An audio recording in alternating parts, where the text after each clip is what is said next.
Dave, John, Shane,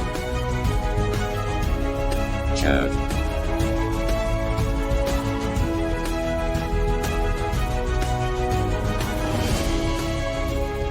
these sci-fi guys. I am evil. Evil existed long before good. Yeah, that's about it. Hey, welcome to these sci-fi guys. I'm Dave, and with me is Chad, Shane, and What up, John. No, guys? we are not. What's here. up, everybody? Sorry, I kept talking. We are not here with an April Fool's. We got our names back. We're back to normal. Dang it. And what? You want to be Dave again? No, I do not, Okay. actually. in any universe. I'll let you be you. I appreciate it. This week we watched the movie Time Bandits, a movie from 1981. Yeah, let's go behind the scenes right away. All right.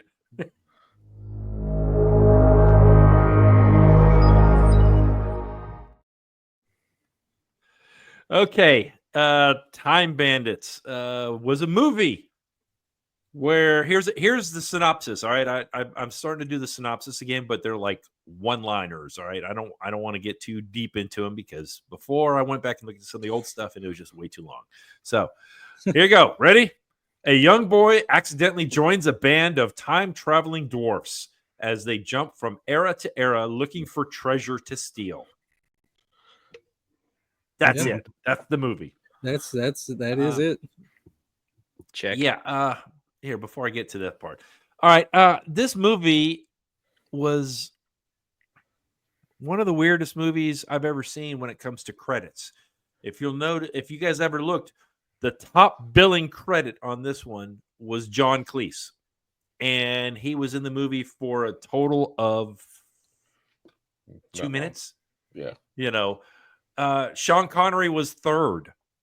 And, so all of the little people who were the stars of the movie were not in the top billing credits at all. They were kind of towards, like Chad said, last. They were at the end. So I figured we need to give them a little bit of love. All right. Let me start with David Rappaport. All right. He was, you can see here on the picture here, you're like, whoa, there's an alien there next to him. Mhm. Well, he actually was originally cast as Kivias Fajo in Star Trek Next Generation, the third season's episode called The Most Toys.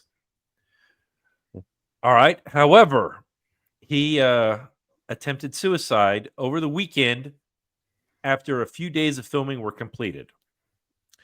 Saul Rubinex was recast as the part, and the scenes that featured Rappaport were refilmed. Unfortunately, David suffered from acute depression. He did die from his suicide 2 months later from a self-inflicted gun wound.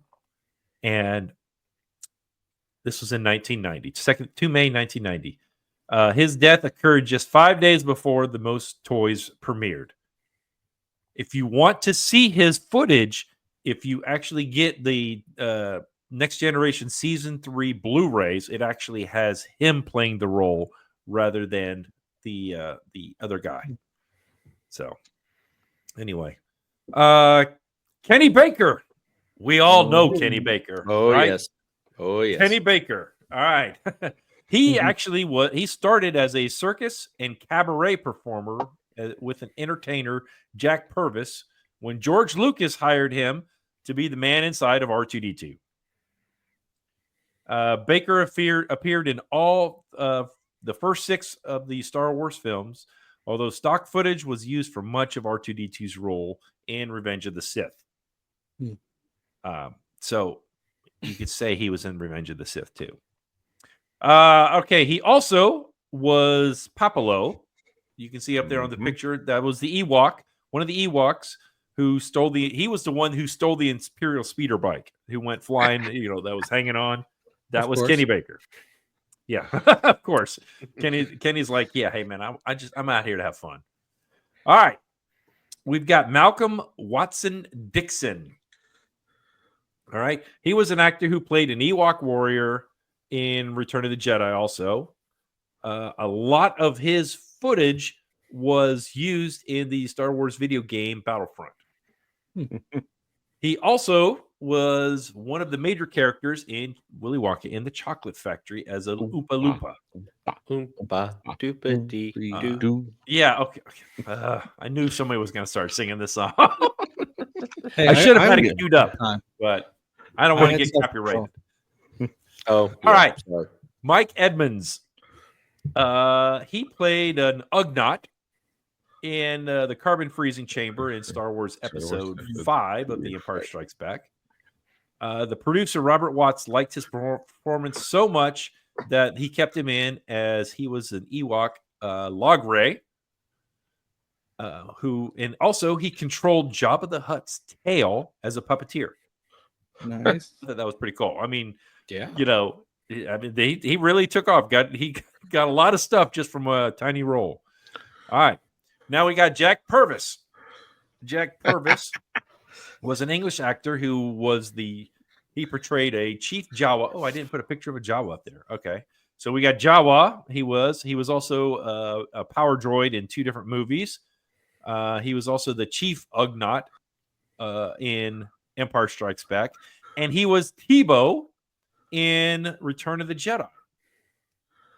All right. And then we've got Tiny Ross.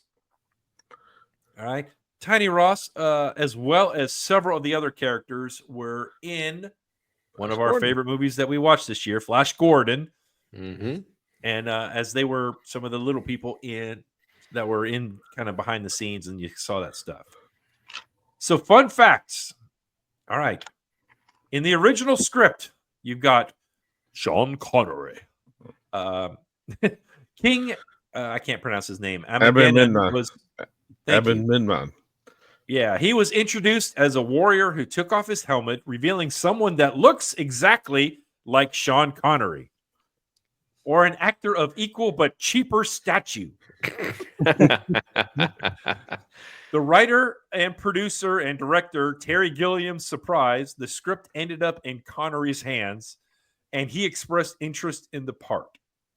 He also, this is Sean Connery. Sir Sean Connery said, "Hey, when you have the firefighter scene, let me be in it and let me wink at the guy." So that was actually Sean Connery's idea. Okay. All right. According to Terry Gilliam, he was the writer. David Rappaport believed he got his part for being on his acting ability alone, not his size. During the invisible barrier scene, when the other bandits retaliate against Randall, they actually were retaliating against him. They were ticked off at the way he was treating them. So they were actually fighting him in real life. Oh, wow. Nice. All right. Do you guys remember at the end of the movie, there was a song played? No, hold on. Let me get to that one in a minute. There was a song played. All right. It was called Dream Away. And it was written and sung by George Harrison. That's the guy on the screen you see here. One of the Beatles. Well,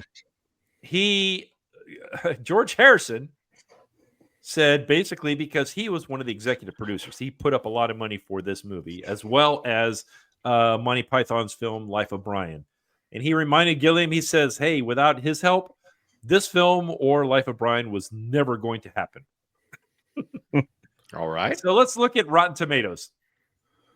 Rotten Tomatoes gave it a 91 on its fresh meter, and Popcorn Meter gave it a 77. So, all right. Budget was $5 million. Yeah, John didn't make money. Do I want to keep my streak or do I want to be right? That's the question. If I want to keep my streak, then no. If I want to be right, then yes. Okay, so which one? Give us an answer. No, it didn't. Totally. Okay, Shane. I'm going to say it did make a little money. Not much, but a little. Chad? It made money. Yes, it did. $42 million. Well, hold on. The 42 Whoa. million they come it re-released and a year later and grossed 6 million. That's what Wow. it actually grossed 36 when it was released the Right, first year. right. I'm just saying total. It's Wow. grossed $42 million so far. Yeah. Mm. So yeah, Okay. interesting movie.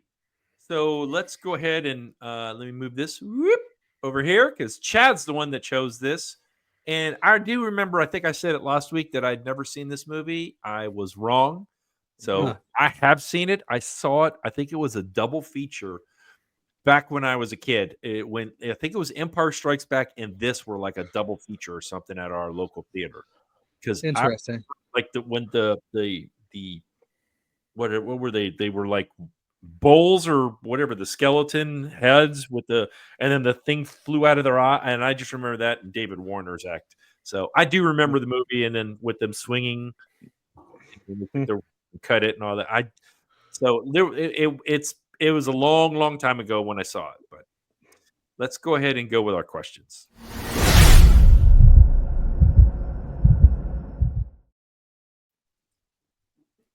All right, Chad, you're up.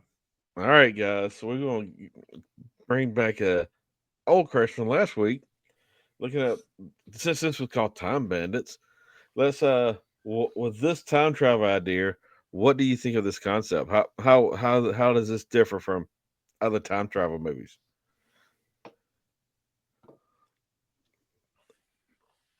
I mean, it's pretty unique in terms of a concept as a whole.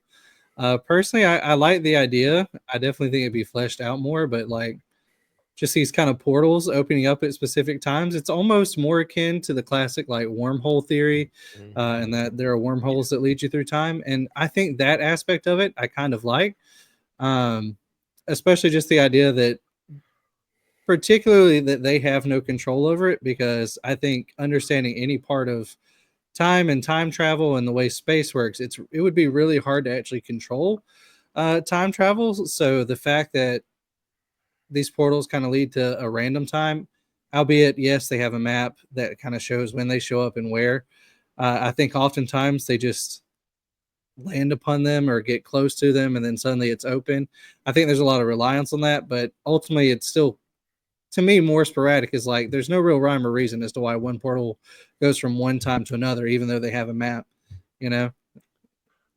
Yeah, I kind of like the map idea where it was kind of a guide where you could say, okay, but the movie portrayed it as you've got to go in order. I think it would have been neat to see, oh, we're here and we want to go to this place over here. So that means we have to go to here first, then to here, kind of the planning behind it. But I think it was a different concept, especially with what we've seen, especially with the last few movies we've seen about time, where it's not, a spaceship going around and slingshotting the earth and then all of a sudden coming back 20 years later. It's not people stealing bodies from the past and bringing them to the future. This was definitely a unique way of looking at it. How about that, Shane? So I agree. Yes, I like the idea of the map. I thought that was very different. Also liked how like y'all said, they had to have specific places and specific times where they had to have these portals and you had to jump through and everything. Excuse me. To Dave's point, I kind of like the idea of there being a little bit more of a plan to it, and I like how you had to follow from certain place to certain place to get to the next spot. I think building on that more would have been just a little bit better, giving a little bit of background to it. But I really like the idea of the map. I think it really brought everything together that really hadn't happened in a lot of other movies. So I agree. Yeah, I agree with all that. I mean, I liked how they used the map as a guide. I agree with David. I wish the map was more of a guide. I want to get to ancient Greece, so I got to go to Napoleon first. Yeah. Yep. So, Yeah. hold up. Hey, I'm working two screens. Give me a second. Oh, I didn't know if I messed you up because I put the questions in the chat. I see it right here. Yeah. I saw that. I'm like, hold up. So, if you could travel any time, where would you go? I would love to go to ancient Rome. I've always been very, very intrigued by the Roman Empire and Roman history and everything, and I would have loved to have just seen what it was like. Now, as a Christian, I'd be a little bit worried, to be honest, but I think as far as seeing a lot of the things that they had there and how just everything worked through history, I think it would be a really cool place to go. This is Sparta! We all know where Dave. Close. A little close, but not quite. For me, I don't know. I really thought about this a lot. I mean, one, does the question say it has to be the past? No. Does anyone see? I kind of like Back to the Future. I think I would like to go to the future, and see what the future is like. I'm just not sure if I would like where the future is going. Yeah, that could be troublesome. Yeah. Yeah. The other aspect would be I would really like to go to kind of the beginning of the Industrial Revolution. Okay. How like I love trains, and how that was the way to travel. You got on the train and then you went cross country and you went here, you went there. To me, I think that would be just so fun, just to see the world in those, in that kind of view, in that, and to see how much different the world was. Mm-hmm. What about you, John? I'm gonna have 3 go-tos, I think, which is kind of hard. Yeah, 3. So if I could, without it being a paradox, I would go back to when the world was perfect, just because I think it'd be cool to see what that's like. But to go back to that point would then be to mess up that point. So I don't think that one's really possible without creating a paradox. So number 2, obviously, I would love to witness Jesus's life. I think that would just be cool to see firsthand. The problem is it's Jesus, and there's a whole TikTok trope on the fact that if you were to time travel back to Jesus's time, he would point you out and be like, "You're not supposed to be here. Go back home." And I don't think I would want to handle that. Fair. I really don't. I that would terrify me. And so my third option is realistically to see my parents' life play out, like my grandparents when they were young and stuff, because I missed a huge chunk of their life coming in when they were in their 60s when I was born, and so I didn't get to see any of the prior 60 years. I think it'd be cool to see that, or anything with plane history. I mean, I would love to just walk through the history of airplanes because I love them to death, which would lead me to say World War II, but I don't really want to go back to World War II and just witness that. How about to Kitty Hawk? How about being there when Orville and Wilbur actually took off for the first time? That would be pretty great, cool. but that airplane's boring. It's a glorified glider. I understand what it led to and very quickly, but that airplane's kind of boring. I want to see the Mustang and the first fighter pilots and the first dog fights. I just want to witness World War One then. No. Those are still boring biplanes. I mean, they're cool, but they're more boring. Give me the P400s. Give me the P51s. Give me. So you want the fast moving? I want pre-jet, post biplane, somewhere in that range. The P40 was in the. I can get on you with that. So yeah, I was gonna say we could go on and on and on and on. Go ahead, Chad. What about you? I mean, everybody's got a fascination. Want to go back and see what time's like. I wouldn't mind going back to ancient Greece and just turn around the old city states just to see the different aspects. And as you visit, this is Sparta. Visit how they really work instead of just reading up into history. Because I think I mean, each empire, each civilization created their own technology to survive. I wouldn't mind going and just touring the places. Okay, they done this way, but they were doing this way. Which one was better? can you combine them two? More trying to make things better. So, all right, on the say in ancient Greece, the boy really liked being with the King Agamemnon with Sean Connery, but he didn't know he really loved it, but he didn't want to return back to his own time, or he wanted to stay there. What would you done in that circumstance? Am I one of the little people, or am I him? You're the boy. Or am I the king? You're I'm the boy. Well, I don't think he had much choice. I think they kind of drug him into there. He really didn't have a choice of, being able to go away from it. Yeah, but with that, but if you had the opportunity, I think he would have stayed. I don't think he was. How old was he? 7, 8, 9 years old. Yeah. I mean, his parents were not stellar people, but still at the same token is they're your parents. They love you. They're going to want to take care of you. They're going to realize that you're gone. They're going to miss you. I don't think I would put my parents through that. That's just me. Yeah. Yeah, but you wanted the question. I gave you my answer. Yeah, all right? Somebody else can, I think all things being perfect, I think I would have stayed.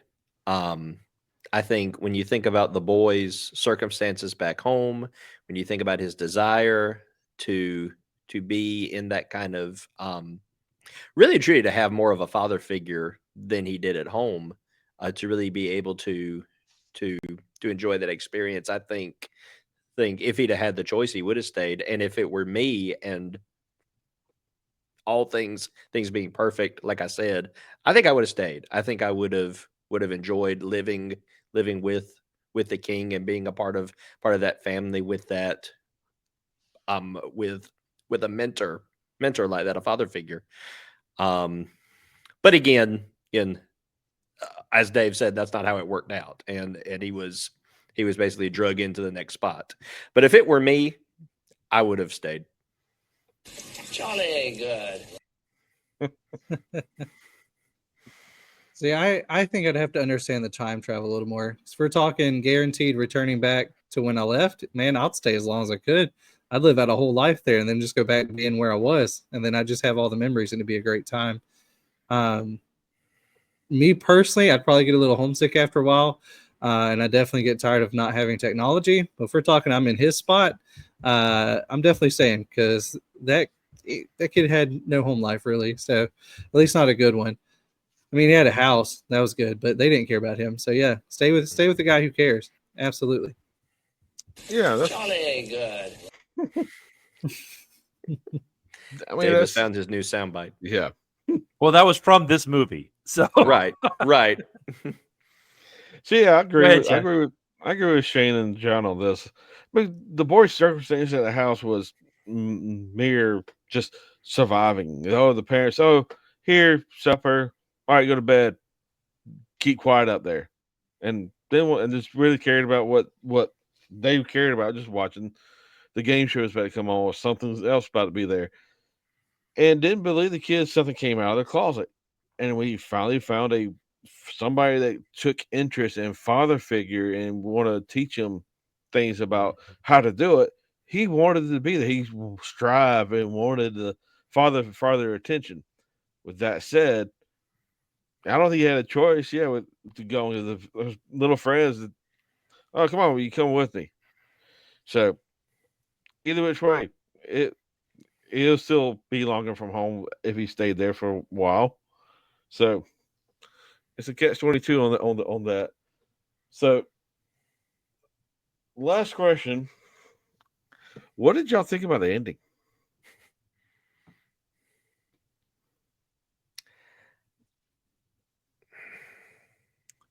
come on, no dead air. Come on, guys. Come on. I didn't like it at all. I did not like the ending at all. I hated no, not hate. That's too strong a word.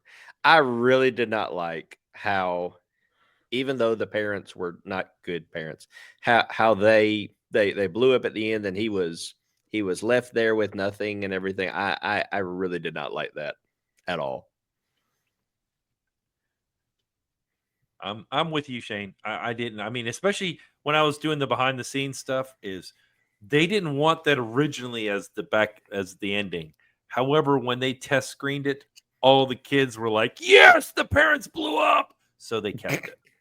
You know? Wow. Okay. That Okay. literally they decided to keep that. They didn't like the writer didn't like it at first. He was like, "Well, I don't know." And the test screening apparently was mostly children, and they loved it. So remember when this also came out was 1981. So Yeah. Fair. you know, but yeah, I know I did not care for it. I mean, yes, they were not good people, but what is he gonna do? You know, the house is burnt down. Mhm. His parents are gone. You know, Sean Connery drove away. well, the mean, firefighter version. You know, I mean, True. what is he gonna do? I mean, you know, people don't think about the after effects. They're just like, oh, what a good ending for a movie, and it's like, but now what? Yeah. You know, what is that kid now? What is he thinking? You know, well, those other people were with the supreme being. You know, now my friends, where am I going to go now? You know, Good. Because Yeah. John. I mean, I like the kind of lead up and the constant trade back of, you know, was it all real? Was it not? I like that idea in concept, but ultimately the very ending, I'm with you guys completely. Flesh wound.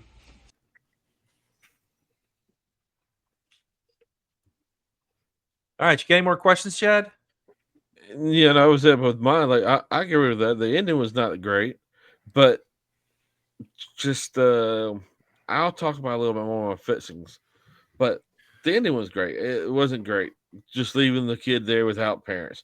Even the parents was bad parents, at least with parents for somebody to watch over them. So Yeah. no more questions after this. All right. Well, since we're at that point, let's look at plot holes.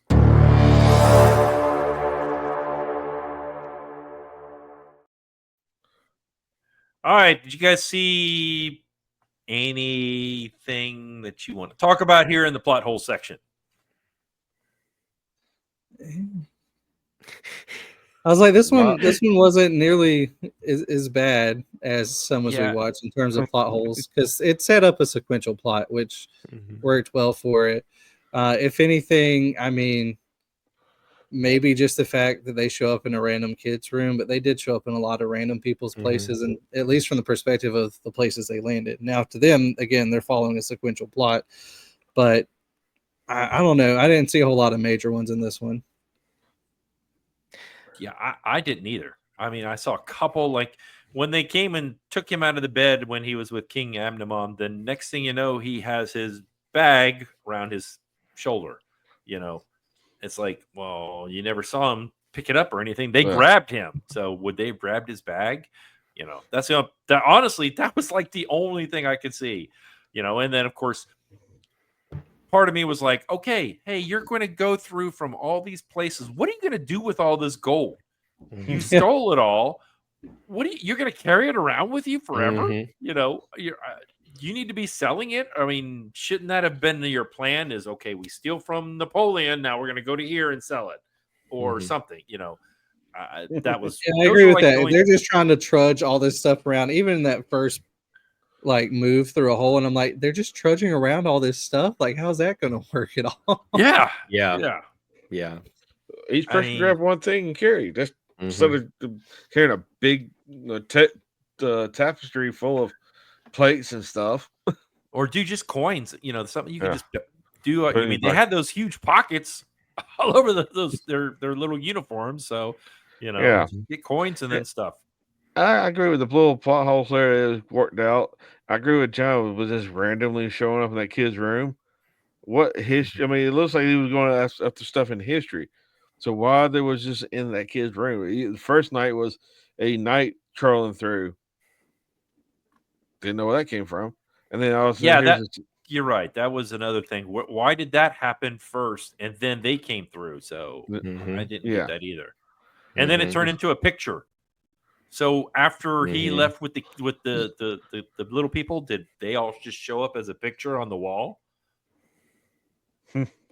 That would have been a pretty cool thing. That would have been. Dad comes in the room and just sees a picture of them all on the wall. Ooh, Yeah. that should be in my fix. There you go. There you go. All right. If nobody else has anything else, anybody else have any before we go on and rate this thing? The only thing that kind of got me, and I'm not really sure if this is a plot hole or just a, I don't know, something with the plot. I don't know. Anyway, the thing that kind of got me that was odd was it really kind of flip-flopped between like a almost a religious satire where it talked about the supreme being and evil and everything like that to just a pure slapstick comedy.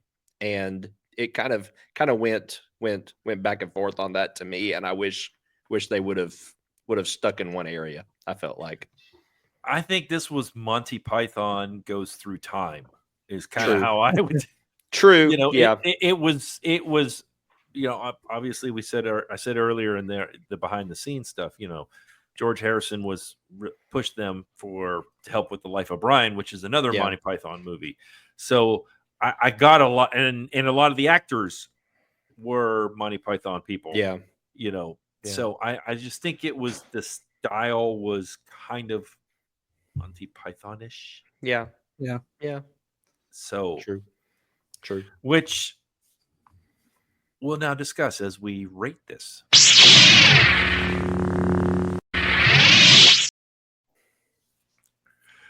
All right, we are going to rate this movie on a scale of 0 to 5 lightsabers. Chad, you picked it. You start. Yeah. So with this, I like the storyline, the plot behind all this, where hey, somebody's going in trying to call time bandits. Oh, I'm going to steal the history and take it with me. But it changed the moral sense of them started changing. So hey, I'm running away. I will actually rewatch this movie. It's not going to be a 5. It's not going to be a 1. I'm going to be a 3 for me. Oops, hold on. Hold everything. Whoop, there we go. I was changing somebody else's on the spreadsheet. Okay, Well, I mean, John, how about you? I'll say if you're changing mine, it can be exactly the same. I'm spot on a 3 as well. I mean, it's definitely not as lackluster as some of the films we've watched, and it's definitely not a huge blockbuster. It's entertaining. I'd watch it again.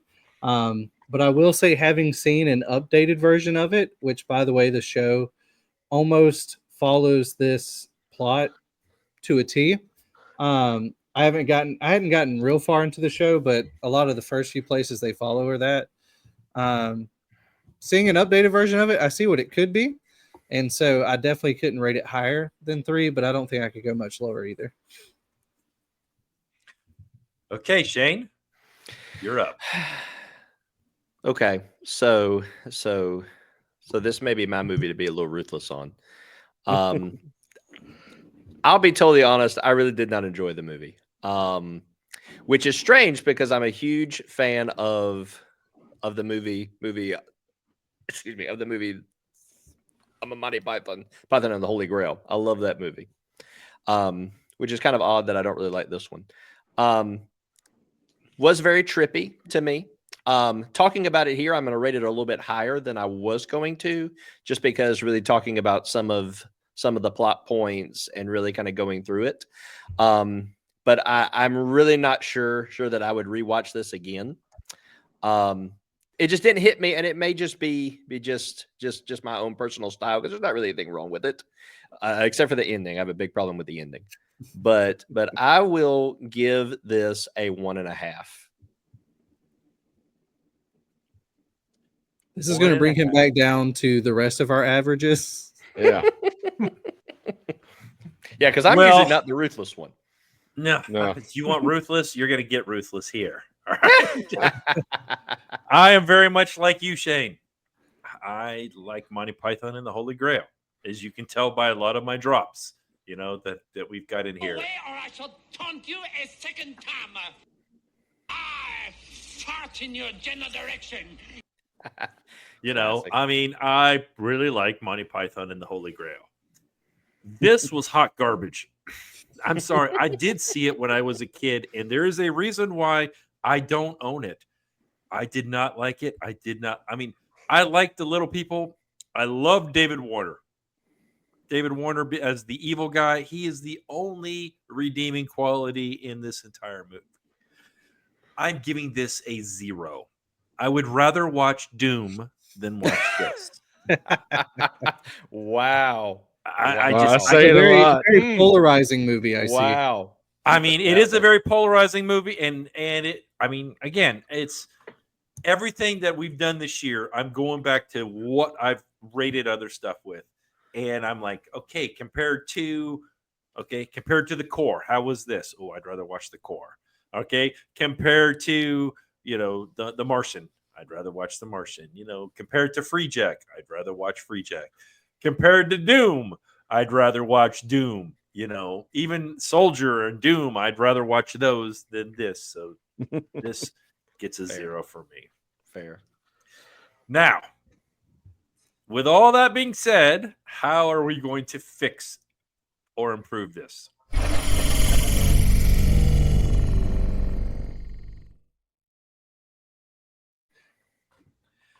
Okay, how are we going to fix it?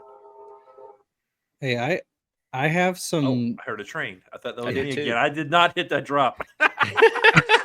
Somebody hit the train drop. I'm gonna put a train drop in here now next time. Oh, you should. I did hit.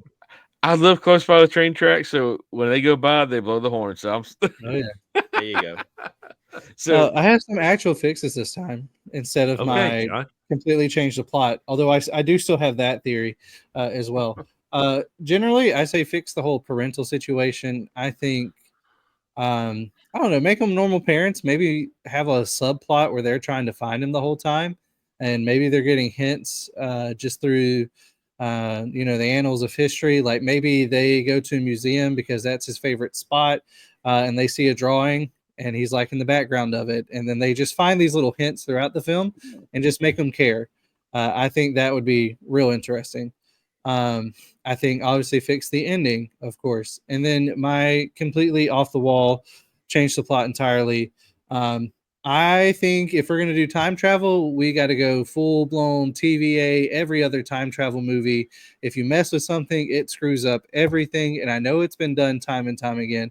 But with the number of places they go in history and nothing goes wrong, something has to go wrong somewhere. And I think just let that story unravel until Kevin comes face to face with the Supreme Being, and then he just kicks him back to his own time. I think I would enjoy to see that as well. So those are my general fixes. The little subplot of the parents trying to find him and finding hints of him throughout historical things. And then my crazy fix of just, timey-wimey mess ups. You like the timey-wimey stuff. It's a Doctor Who thing, man. I mean, I agree with that. Change the parents. I mean, then the ending of them blowing up wouldn't be. It wouldn't. The kids wouldn't have cared how. I would see the parents love because the parents was good. So yeah, give them good parents. Give them like these parents that have, what you see with us involved with the kids, and do the same. Like, hey, my kid's missing. Where did he go? Like, just then let them find a little, and then let them. Oh, he did say somebody came out of his closet and went in here, and they stumble upon the time warp. It's just they don't have the map. They just finding the warps just by following trails or clues that Kevin leaves on the ground by Napoleon. Oh, he went this way. I mean, other than that, just improve. I mean, I go with this. Do more character development just a little bit. Maybe we know about this 7 people. What's how that's playing, but why was Kevin dragged along? Why did they bring Kevin, not just leave him there? So Fair. Yeah. Well, supposedly in the plot, in the writing, Kevin is supposed to be a basically loves history and knows all about it, but they never really bring that up. I think that needs to be a little bit more focused on why, like you said, why they brought Kevin along. When once you get to a place, it's not just Kevin saying, "Hey, that's Robin Hood," needs to be, "Hey, we're in such and such, such and such. Okay, here's some things we need to look out for. We may run into these characters, blah, blah, blah, blah, or something, I mean, without it getting too long winded. I do agree with changing the ending. However, I think the house does not need to burn down. I think it would be really cool if Kevin pulls out his picture of the map, goes back until he gets to King Amnamon. Yeah. And then that's where it ends. When you see him falling down, and then King Amnamon's like, "You're here, you're back," and he's like, "I'm so sorry." Then they hug or something like that. There's just so much here. And of course his David Warner's, Dr. Evil, or whatever you call him, the evil supreme ugliness or bad guy or whatever. His minions were wearing plastic bags. I mean, come on, make them look like minions, make them look like evil people or something, I did like I don't know if you guys noticed that all the toys at the end that the evil guy destroyed and all that, was when the firefighter was pulling them out, all those were toys that were on his floor that he was stepping on, Lego pieces and stuff, like the little robot or the little ship that the one guy was in that was shooting lasers. That was a Lego set that he stepped on and it destroyed, as the firefighter was pulling him out. So, I mean, little things like that, but focus a little bit more on it. Either go strictly comedy or go strictly serious. It was too much kind of in between the two. And I do like British humor to a point. John, doesn't this kind of remind us of the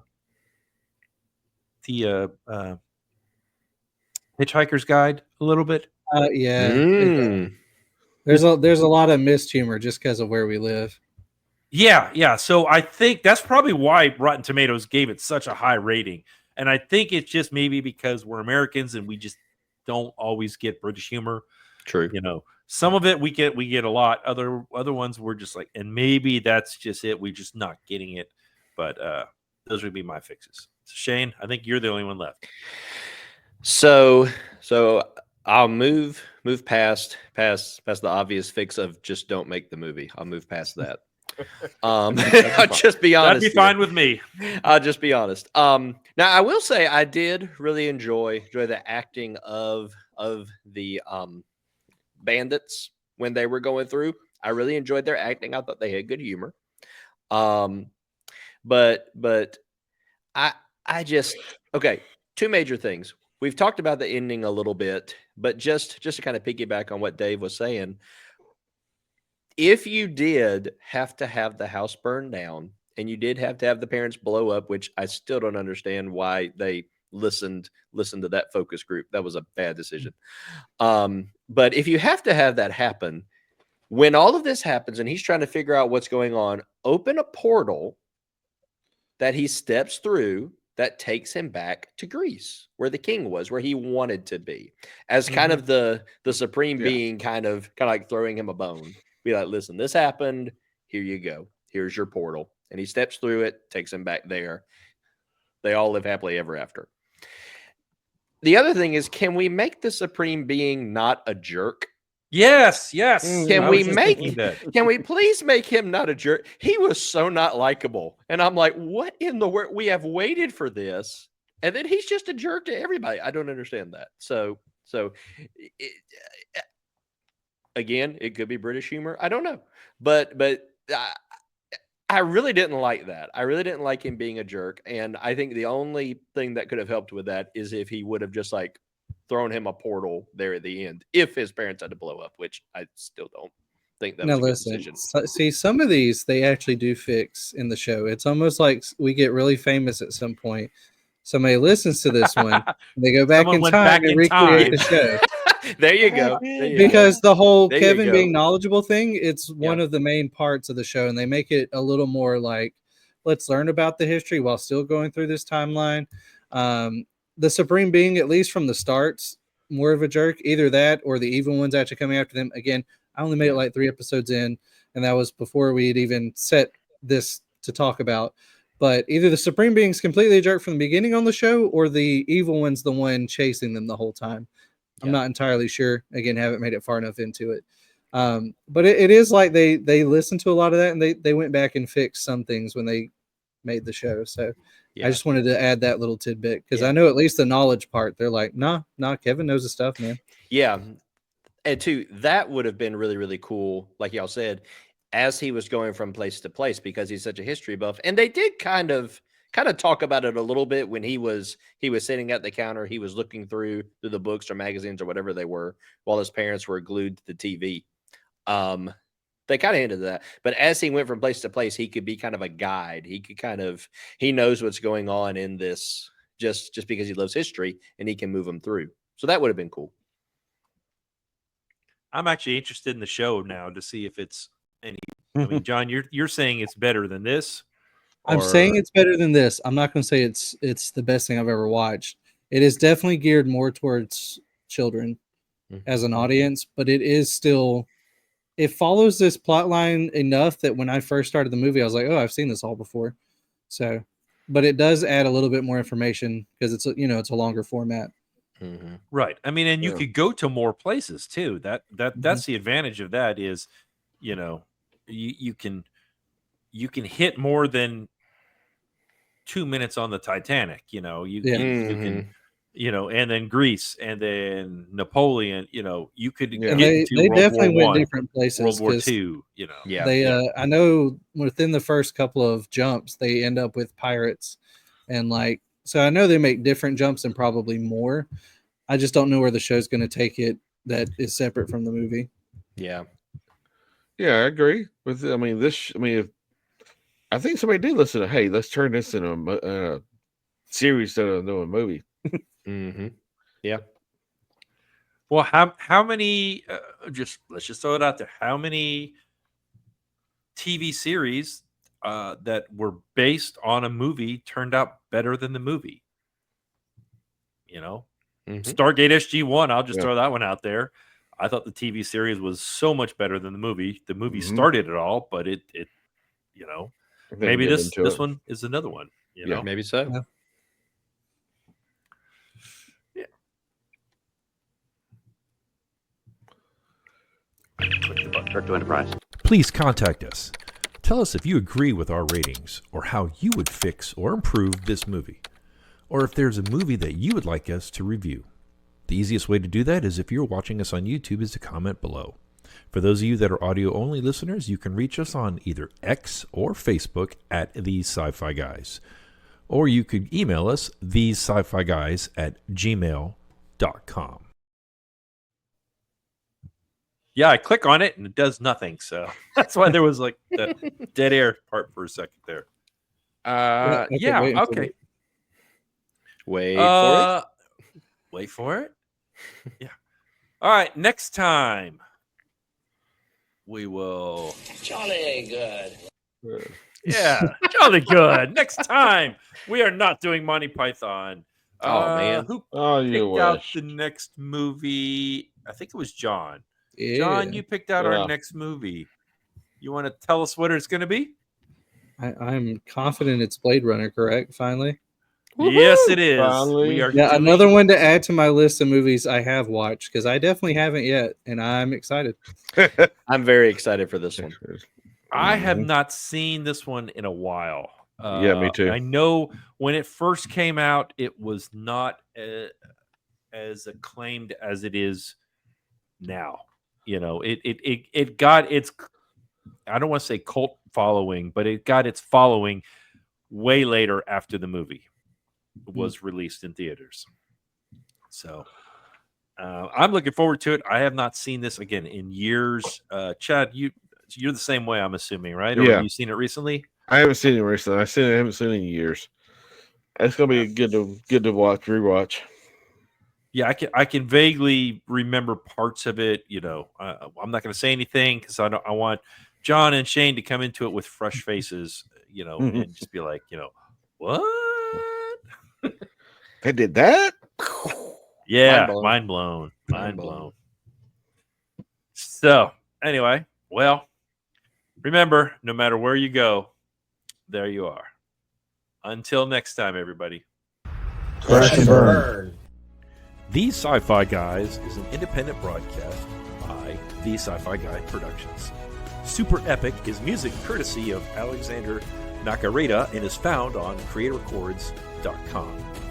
For more information on upcoming episodes, follow us on X at The Sci-Fi Guys.